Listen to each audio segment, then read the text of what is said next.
in the morning. Kane turns Matt into a double agent. The moment Matt finally confessed the truth to Kane, the air between them changed. It was no longer just a tense conversation between two men circling each other with suspicion. It became something far more dangerous. Matt had walked into the room carrying a secret that had been slowly crushing him from the inside. But once the words left his mouth, there was no way to take them back. He admitted that he had been reporting to Victor. He admitted that he had allowed himself to become a spy inside Kane's orbit. And most importantly, he admitted that he no longer knew how to escape the grip of the man who had turned his fear, his weakness, and his desperation into a weapon. Kane listened without interrupting. His expression remained controlled, almost unnervingly calm, but behind his eyes, something sharp began to move. Matt expected outrage. He expected threats, perhaps even immediate retaliation. He had imagined Kane exploding with fury, throwing him out, exposing him, or using the confession to destroy him before Victor could. But Kane did none of that. He simply studied Matt as if he were no longer looking at a traitor, but at an opportunity. That silence frightened Matt more than anger would have. Matt tried to explain himself. He told Kane that Victor had left him no room to breathe, no way to refuse, no path that did not lead to consequences. He claimed that he had never wanted to betray Kane, not completely. He insisted that each report he had sent to Victor had felt like another chain tightening around his throat. But the more he spoke, the weaker he sounded, even to himself. He was not asking for forgiveness. He knew he had no right to ask for that. What he wanted was a way out. He wanted someone, anyone, to tell him that Victor could be beaten. Kane heard that desire clearly. Matt's confession should have made him vulnerable, but instead, it handed Kane exactly what he needed. Victor had always built his empire on control. He controlled information, loyalty, fear, money, and perception. He had survived so many wars because he always believed he knew what everyone around him was doing before they did it. But now, for the first time, Victor had made a mistake. He had trusted Matt to be his eyes and ears. He had assumed Matt was too weak to rebel, too frightened to lie, and too dependent to become dangerous. Kane saw the opening immediately. Instead of exposing Matt, Kane leaned into the betrayal. He let Matt believe, for a brief moment, that his confession might save him. Then Kane made his offer, though it sounded more like a sentence. Matt would continue reporting to Victor. He would continue acting like the same frightened, obedient informant Victor believed he had created. But from that moment forward, the information Matt delivered would no longer serve Victor. It would serve Kane. Matt recoiled at the idea. He had come to Kane hoping to escape Victor's control, not to walk deeper into another trap. He understood the danger at once. If Victor discovered that Matt had been feeding him false information, there would be no mercy. Victor did not simply punish betrayal. He erased it. Matt knew that better than anyone. Yet Kane did not soften his stance. He reminded Matt that his choices had already disappeared the moment he agreed to spy. The only question left was whether Matt wanted to remain Victor's pawn or become the blade that could cut Victor's empire from the inside. Those words landed heavily. Matt wanted to refuse. He wanted to walk away, to claim that he was done with all of it. But that was the cruelest part of Victor's control. It did not end just because Matt wanted it to. Victor would still expect reports. Victor would still watch him. Victor would still demand proof of loyalty. If Matt suddenly stopped cooperating, Victor would know something had changed. And if Victor knew something had changed, Matt would be the first person he destroyed. Kane understood that fear and used it with ruthless precision. He did not need to threaten Matt directly. He only had to remind him of the reality already closing in around him. Matt was trapped between two powerful men, but only one of them was offering him a path that might eventually lead to freedom. Kane made it clear that if Matt played his role correctly, Victor would never see the betrayal coming. Every lie would be wrapped in just enough truth to feel credible. Every false lead would be designed to match Victor's own assumptions. The deception would not be loud or reckless. It would be elegant, patient, and devastating. That was what made it so dangerous. Kane began with small pieces of misinformation, nothing dramatic enough to raise immediate suspicion. He gave Matt business details that sounded plausible, numbers that appeared slightly incomplete, rumors that seemed to have been overheard by accident. Each false report was carefully constructed to feel like something Matt could realistically obtain. Kane knew that Victor would not believe anything too perfect. Victor was too experienced for that. So Kane made the lies imperfect. He gave them texture. He buried them inside half-truths. Matt became the messenger of poison, disguised as intelligence. The first time Matt reported Kane's planted information to Victor, his hands were cold. He tried to keep his voice steady, but every word felt like a stone placed on his own chest. Victor listened with the confidence of a man who believed he had already won. He asked questions, tested details, pushed Matt to explain how he had obtained the information. Matt answered carefully, exactly as Kane had instructed. He let hesitation show in the right places. He allowed fear to tremble at the edge of his voice, because fear was what Victor expected from him. And Victor believed him. That belief was the beginning of the collapse. At Newman Enterprises, Victor made his first move based on Kane's false intelligence. It was not reckless on the surface. In fact, to anyone watching from the outside, it looked like one of Victor's usual calculated strikes.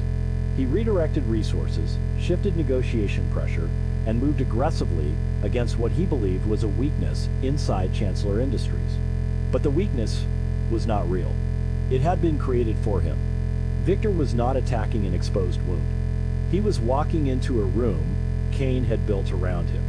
The consequences did not explode immediately. They spread slowly, like cracks beneath polished marble. A deal Victor expected to control began to slip.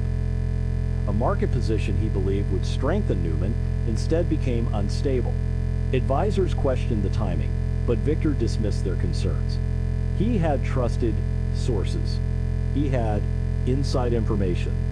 He believed he was several steps ahead of Kane.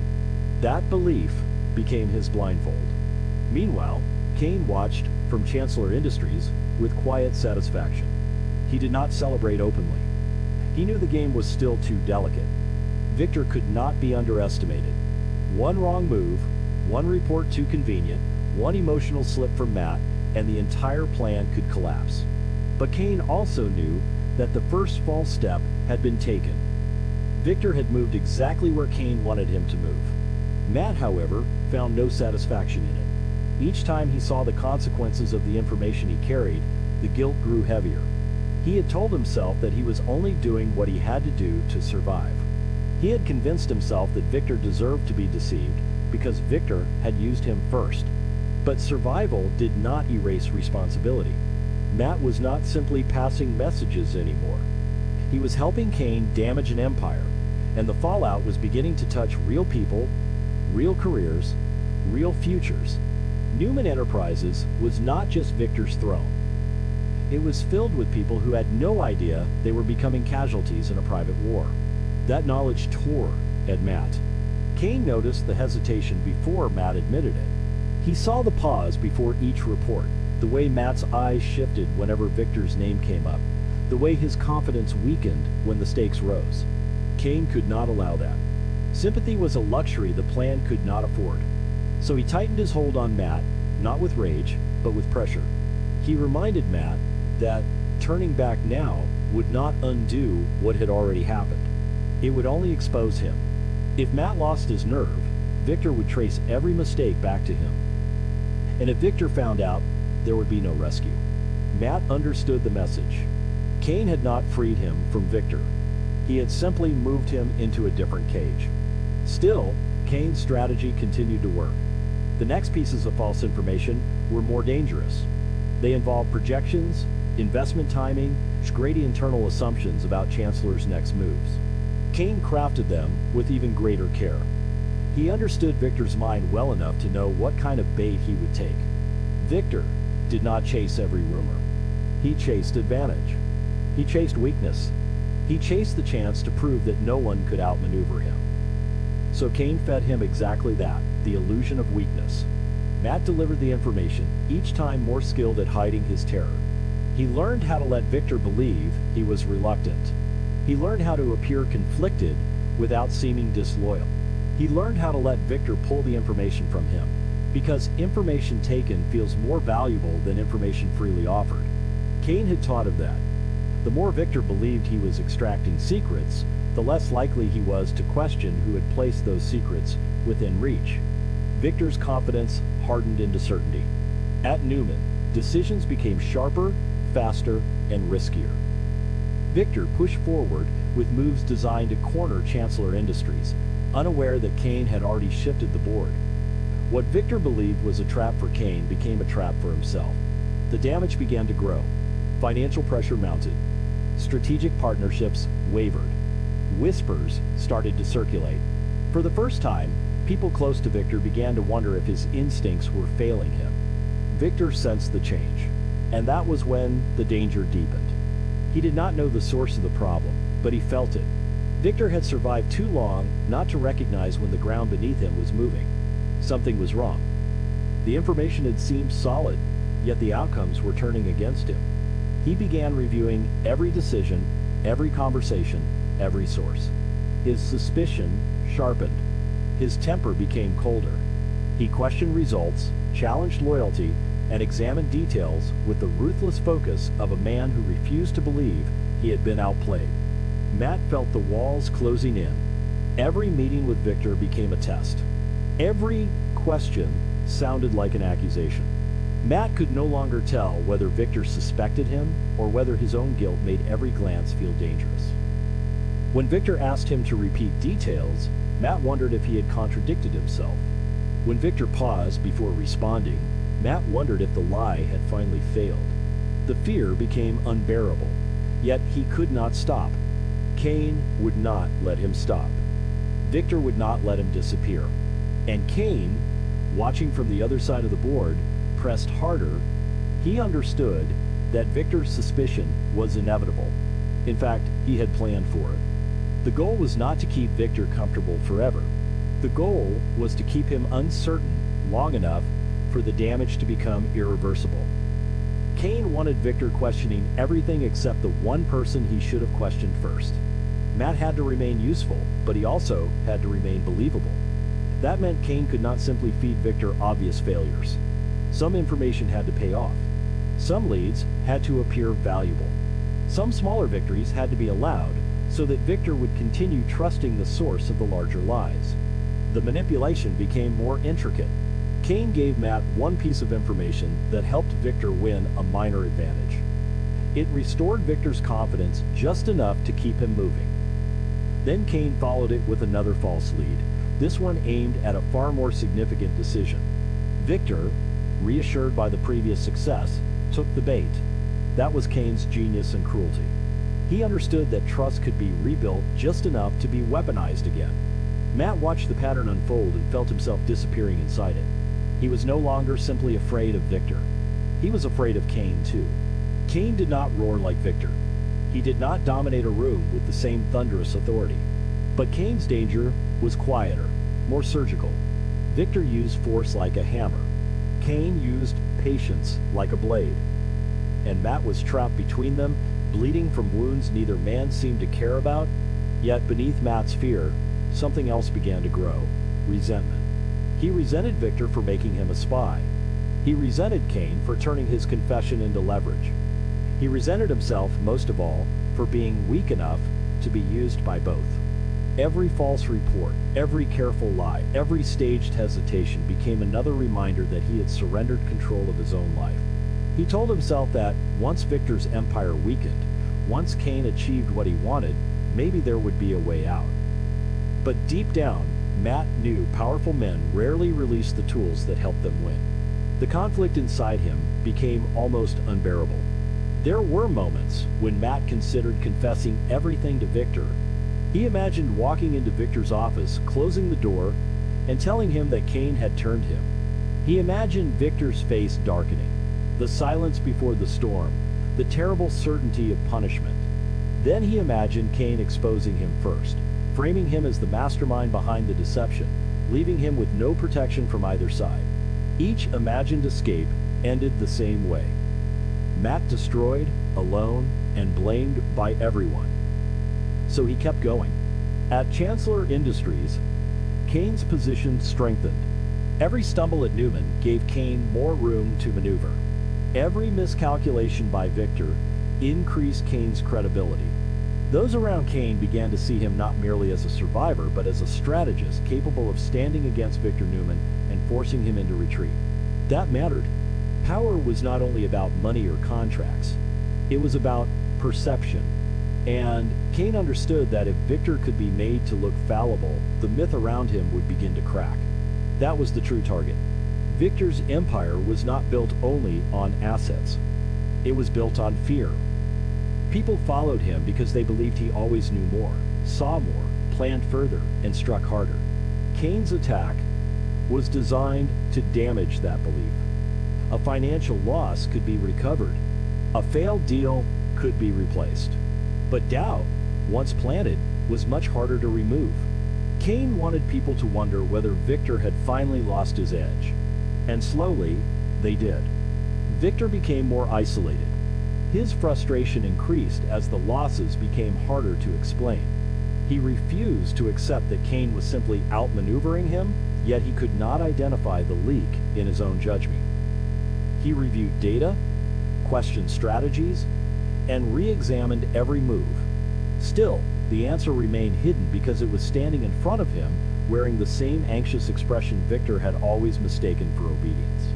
Matt's role became more dangerous with every passing day. Kane demanded another report, one that could push Victor into his most damaging mistake yet. This time, Matt hesitated openly. He told Kane that Victor was becoming suspicious. He warned that one more wrong step could expose everything. He insisted that they were moving too fast. But Kane refused to slow down. He saw Victor wounded and wanted to strike before the old man regained balance.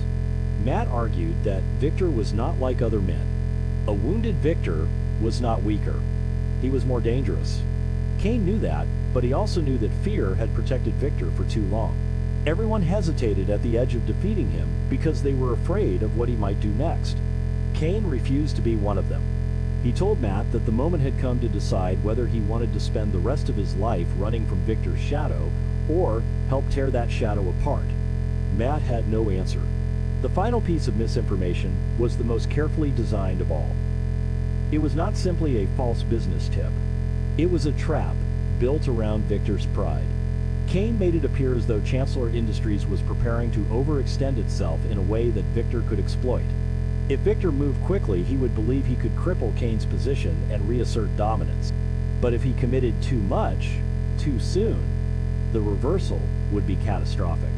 Matt carried the information to Victor like a man carrying a lit match into a room full of gasoline. Victor listened. His eyes narrowed. This time, he did not accept the report easily. He questioned the timing. He questioned the source. He questioned why Kane would make such an obvious mistake. Matt felt his pulse pounding so hard he could barely hear himself speak. But Kane had prepared him well. Matt did not push too hard. He let Victor arrive at the conclusion himself. He presented the information as uncertain, incomplete, possibly dangerous. That made it irresistible. Victor believed he saw the real picture behind the fog. In truth, he saw exactly what Kane wanted him to see. When Victor made the decision, the consequences were immediate and severe. Resources shifted. Commitments were made. Pressure was applied in the wrong direction. Kane had anticipated the move and positioned Chancellor Industries to absorb the attack, redirect the damage, and turn Victor's aggression against him. What began as Victor's attempt to crush Kane became a blow to his own empire. The impact rippled through Newman Enterprises. This was no longer a small miscalculation. It was a serious wound, the kind that could not be hidden with confidence or dismissed as temporary turbulence. Victor's people saw the damage. His rivals sensed weakness. Chancellor Industries gained ground. Kane's authority grew. And Victor, for the first time in this battle, was forced to confront the possibility that someone had not merely challenged him, but manipulated him. His suspicion became lethal. Victor began searching for the source of the deception with cold determination. He looked at the numbers. He looked at the timing. He looked at everyone who had touched the information before it reached him. The circle began to tighten. Matt knew it was only a matter of time before Victor's gaze turned fully toward him. Kane knew it too. But by then, Kane had already achieved much of what he wanted. Victor's empire had suffered real damage. His confidence had been shaken. His image of invincibility had cracked. And Matt was left standing in the ruins of the role he had agreed to play. He had wanted freedom, but freedom had never felt farther away. He had betrayed Victor, but he had not escaped him. He had helped Kane, but Kane's victory did not feel like salvation. It felt like another death. Matt realized that in the war